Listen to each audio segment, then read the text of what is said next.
ಎಲ್ರಿಗೂ ನಮಸ್ಕಾರ. ಹಂಸ delicious recipes ಚಾನಲ್ಗೆ ಸ್ವಾಗತ. ಇವತ್ತಿನ ವಿಡಿಯೋದಲ್ಲಿ ಒಂದು ಮೊಟ್ಟೆ ವಿಧಾನ ಮಾಡೋದು ಹೇಗೆ ಅಂತ ನೋಡೋಣ.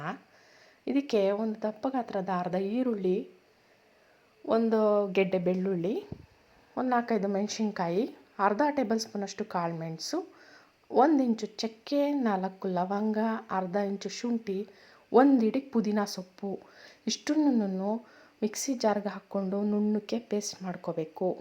ನಂತರ ಒಂದು ಬಾಣಲಿ ಇಟ್ಕೊಂಡು ಇದಕ್ಕೆ ಒಂದು 4-5 ಟೇಬಲ್ ಸ್ಪೂನಷ್ಟು ಎಣ್ಣೆ ಆ್ಯಡ್ ಮಾಡ್ಕೊಳ್ಳಿ.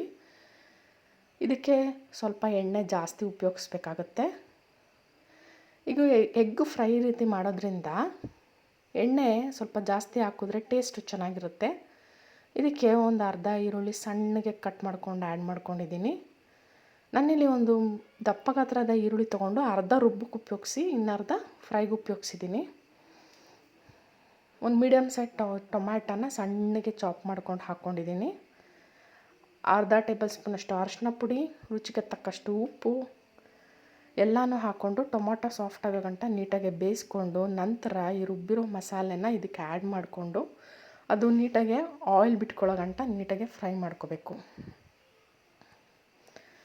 ಇದು ನೀಟಾಗಿ ಎಣ್ಣೆ ಎಲ್ಲ ಬಿಟ್ಕೊಂಡು ನಂತರ ಇದಕ್ಕೆ 1 by 1 ಮೊಟ್ಟೆನ ಒಡೆದು ಹಾಕ್ಕೋಬೇಕು.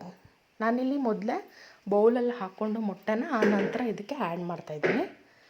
ಸುತ್ತಲೂ ಒಂದ್ರ ಮೇಲೆ ಒಂದು ಬೀಳದೆ ಇರೋ ಥರ ಸುತ್ತ ಮೊಟ್ಟೆನ 1 by 1 ಹಾಕ್ಕೊಂಡು ಮೇಲಿಂದ ಒಂದು ಸ್ವಲ್ಪ ಕಾಳು ಮೆಣಸಿನ ಪುಡಿ ಆ್ಯಡ್ ಮಾಡಿಕೊಂಡು ಇದನ್ನು ಕೈ ಆಡಿಸ್ಬಾರ್ದು, ಹಾಗೇ ಲಿಡ್ಡನ್ನು ಕ್ಲೋಸ್ ಮಾಡಿ 5 ನಿಮಿಷ ಬೇಯೋದಕ್ಕೆ ಬಿಟ್ಬಿಡಬೇಕು. ನಂತರ ಲಿಡ್ನ ಓಪನ್ ಮಾಡಿ 5 ನಿಮಿಷದ ನಂತರ ಇದನ್ನು ಉಲ್ಟಾ ತಿರುಗಿಸಿ ಎರಡೂ ಬದಿ ನೀಟಾಗೆ ಫ್ರೈ ಆಗೋದಕ್ಕೆ ಫ್ರೈ ಮಾಡ್ಕೊಬಿಟ್ರೆ ಎಗ್ ಮಸಾಲ ರೆಡಿ ಆಗಿಬಿಡುತ್ತೆ. ಯಾರ್ಯಾರು ನನ್ನ ಚಾನಲ್ನ ಸಬ್ಸ್ಕ್ರೈಬ್ ಮಾಡಿಲ್ಲ ಇವಾಗಲೇ ಸಬ್ಸ್ಕ್ರೈಬ್ ಮಾಡಿ, ಪಕ್ಕದಲ್ಲೇ ಕಾಣೋ ಬೆಲ್ ಐಕಾನ್ನ ಕ್ಲಿಕ್ ಮಾಡಿ. ಅದರಲ್ಲಿ ಆಲ್ ಅನ್ನೋ ಆಪ್ಷನ್ನ ಸೆಲೆಕ್ಟ್ ಮಾಡಿದ್ರೆ ನಾನು ಮಾಡೋ ಪ್ರತಿಯೊಂದು ವಿಡಿಯೋ ನೋಟಿಫಿಕೇಷನ್ ನಿಮಗೆ ಬರುತ್ತೆ. Thank you.